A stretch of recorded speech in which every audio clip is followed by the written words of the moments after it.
Bismillahirrahmanirrahim. Barlıq hamd sana Cenab-ı Allah'a bolsun. Şundaqla Peygamberimizge, ail tavabatlarga ve onunğa taki kıyametgacha ergeçkenlerge durut salamlar bolsun. Al-Qamer rivayet qilib mundaq dedi.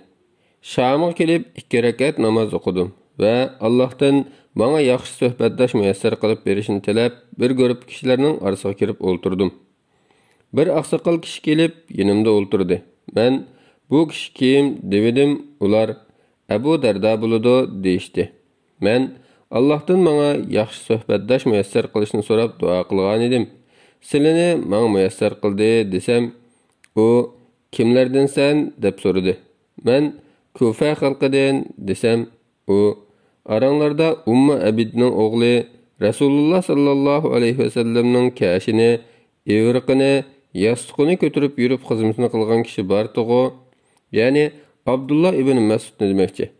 Aranglarda Allah öz peygamberinin tili orqali şeytanning şerridan saqlab qolgan kishi bor tuğu, yani Ammar'ın demekçi. Aranglarda hech kim bilmaydigan sirni biladigan Rasululloh sallallohu alayhi vasallamning sirdishi bor tuğu deb, andin vallayli iza yaghsha, yani vallaylini Abdullah qanday qiraat qiladi deb so'radi.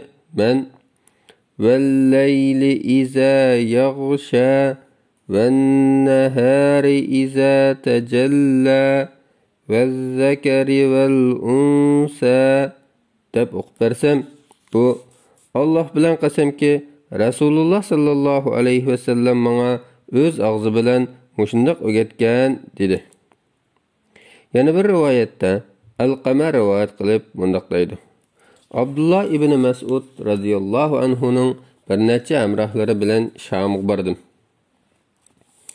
Abu Darda bizning kelganligimizni anglab, yanimizga kelib, aranglarda Qur'on o'qiy oladigan kishi bormi deb so'ragan edi.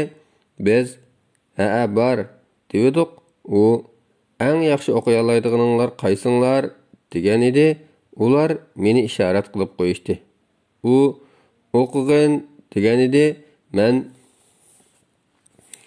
vallayli iza yaghsha wan-nahari iza tajalla vaz-zakari val-unsa deb o'qisam, u sen bu xil o'qishni ustozingning, ya'ni Abdullahning og'zidan angladingmi deb so'radi. Men ha desam, u menmu bu xil o'qishni payg'ambar sallallohu alayhi vasallamning og'zidan anglagan edim. Shamliklar bundaq o'qishdan cheklavatidi dedi. Muslimning bir rivoyatida avlar meni va ma xalaqa deb o'qishimni xalavatidi, lekin men ularga ergashmayman deb kelgan. Mufassirlardan Ibn Atiyya mundaq deydi. Yuqorqi oyatni ko'pchilik sahoba kiramlar hozir biz Qur'on Karimda o'qiyotgan shaklda va ma xalaqaz-zakara val-unsa deb qiraat qilgan. Abdullah ibn Mas'ud, Abu Darda radhiyallohu anhular Rasululloh sallallohu alayhi vasallamdan anglagani bo'yicha vaz-zakari val-unsa deb qiraat qilgan. Ularning shogirdlaridan Al-Qamer qatorliqlarmi shunday qiraat qilgan. Ularning qiroatida va ma xalaqa degan ibora yo'q. Bu qiroat yana Ibn Abbas va Ali radhiyallohu anhulardan rivoyat qilingan. Imom Alusi mundaq deydi. Bu qiroat bir qancha sahobadan naql qilingan shoz qiroat bo'lib, uning bilan qiroat qilish joiz bo'lmaydi. Lekin u Rasululloh sallallohu alayhi vasallamdan bevosita anglagan kishiga nisbatan mutawatir hukmida bo'lib, uning bo'yicha qiroat qilsa bo'ladi. Yuqorqi hadisda Abu Darda radhiyallohu anhu ularga ergashmayman degan. Amaliyotda Abu Darda radhiyallohu anhu o'zining qiroatini Rasululloh sallallohu alayhi vasallamdan bevosita anglaganligi uchun keskin ishonchlik deb qarab shunday degan. Biroq ko'pchilikmi Rasululloh sallallohu alayhi vasallamdan bevosita anglagan bo'lg'achqa, ham ular sanjiatdan mutawatir bo'lg'achqa, ularning qiroatimi keskin ishonchlik.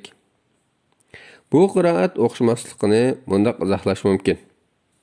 Bu qiraatmi ko'pchilikning qiraatimi Rasululloh sallallohu alayhi vasallamdan kelgandir. Lekin Ibn Mas'ud radhiyallohu anhuning qiraati keyincha amaldan qoldirilib, mansux bo'lib ketgan.